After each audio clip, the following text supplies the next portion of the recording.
What's going on, guys? Just a quick reference video again.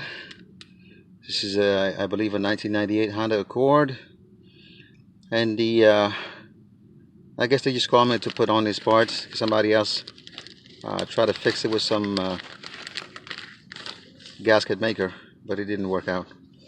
I think this would be called the water pipe O-ring.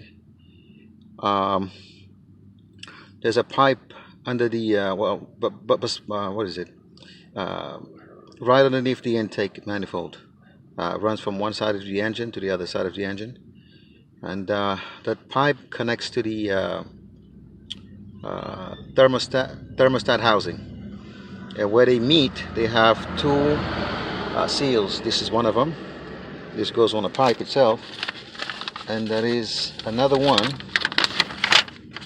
which is right here. Well, part numbers if you're interested. Sorry guys, I shake it a little bit there. Part number if you're interested. This is the one that goes on the thermostat housing.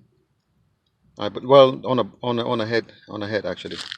Some little that one and this O-ring right here. So when I came in, I jacked up the car just to check if anything else needed to be addressed underneath that pipe. Didn't see anything. I mean, this time the system is actually empty of water, so you're not going to be able to see much. But anyway, to get to this, basically take the upper radiator hose. Maybe just kind of zoom out a little bit so you can see what's going on here.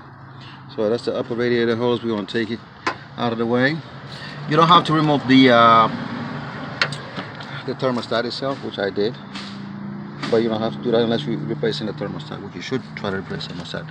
So once you remove that, you're going to see here it's 12 millimeter, and the other one is right there, right under the VTAC. There's another 12 millimeter bolt going right there, and once you take those two ones, you just wiggle this thing out of there. So that's where the O-ring is going right here, and where is the part itself? If I can find it. Okay, right here, and right here, this is where the other gasket is going right here on top of this thing right here. So right now I'm just going through the process trying to clean the passages, make sure everything is clean. I'm just using basically WD-40 and Scotch-Brite. Try not to gouge the aluminum. It's pretty soft there. I tried a bristle, but it was definitely doing damage, so I stopped that, and I'm using just that.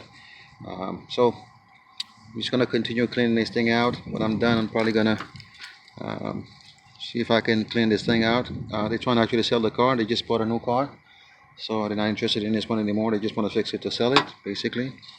So I'm gonna try to do a nice cleanup. I'm showing you the before. This is the thermostat, I guess, housing slash coolant temperature sensor.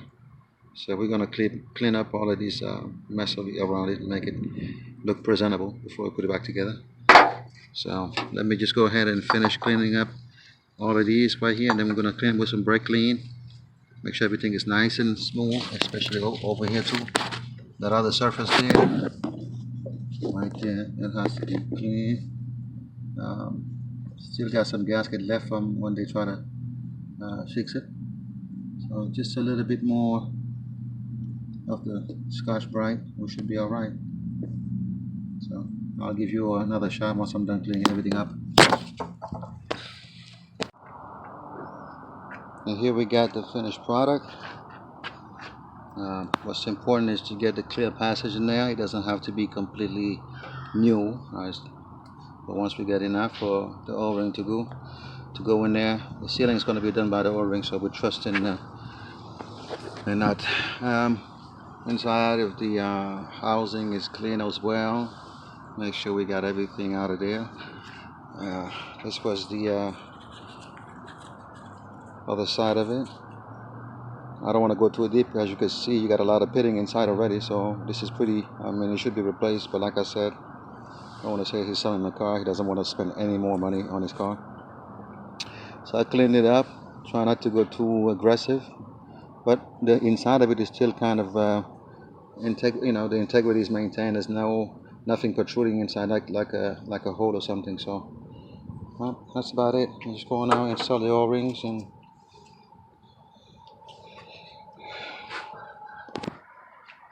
all right. So we got the seal installed right there.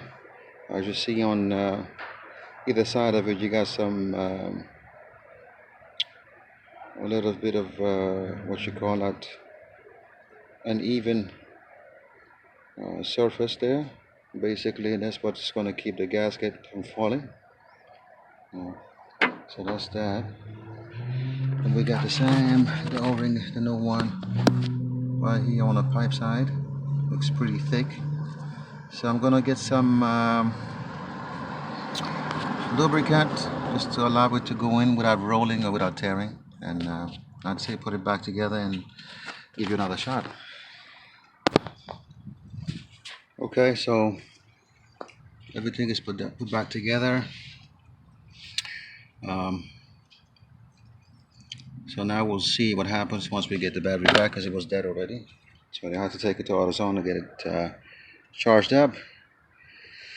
Try to fill it up with some water. That's just my practice, because I don't want to waste coolant. So once we know that we have a sealed system, then we can drain the radiator and add some concentrate to kind of go along with the water that was already in the system and make a 50-50 or close to it.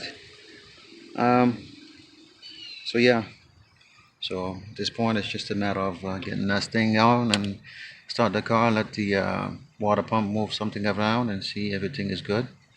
And that's that. In the meantime, that heater hose that's common for leaking. This one is not in the best shape. I'm not sure if it's going to show on camera, but it's behind this wire, and this big wiring harness is really doing a number on it, and it's very soft now because of all the oil leaks on it. So I'm sure its days are numbered, but then again, we've been hired to do this particular job, and that's what we're gonna do. Make suggestions to the customer, and yeah. So if I get a chance to be around when the battery gets back, and we'll give it a start and try to bleed the system properly, and we'll show the finished product. Thank you guys for hanging out. Guys, this is me under the driver's side.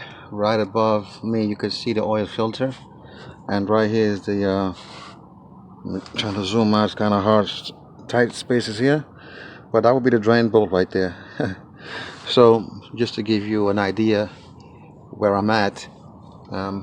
So anyway, the pipe that we were dealing with now, it's hopefully I can show it right. Yes, you see it right there. That's the pipe. It goes on to the driver's side, and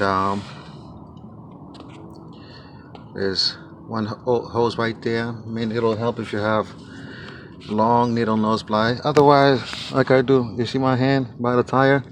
Put it right here, and there goes my hand up top, and right here's the clamp. So either way, you'll be able to grab something and clamp it from here. Even if you don't have long needle nose, you can have clampings right there. There's another one just to the right of it. It's behind this bracket here. There's this hose right here where my hand is, my finger, and right there is the clamp for it. Same thing you can get to, but probably would use long needle nose to get that one. And then once you remove those two and you remove the thermostat housing where we were doing the job just now, I'm pretty sure you can just pull the whole pipe. This is in case you live up north and maybe the pipe would have rusted by now or something like that. Okay, so I opened up the bleed. I just seen 2 drops of coolant here. I'm pretty sure it's coming from the bleed. So I'm just gonna go and tighten it because yeah, those 2 drops of coolant right there. So I'm just gonna tighten it since we're not gonna be able to start the car until much later. So This was just a really quick, I guess, reference in case you wanted to do that job. It's not difficult at all. Alright, signing off.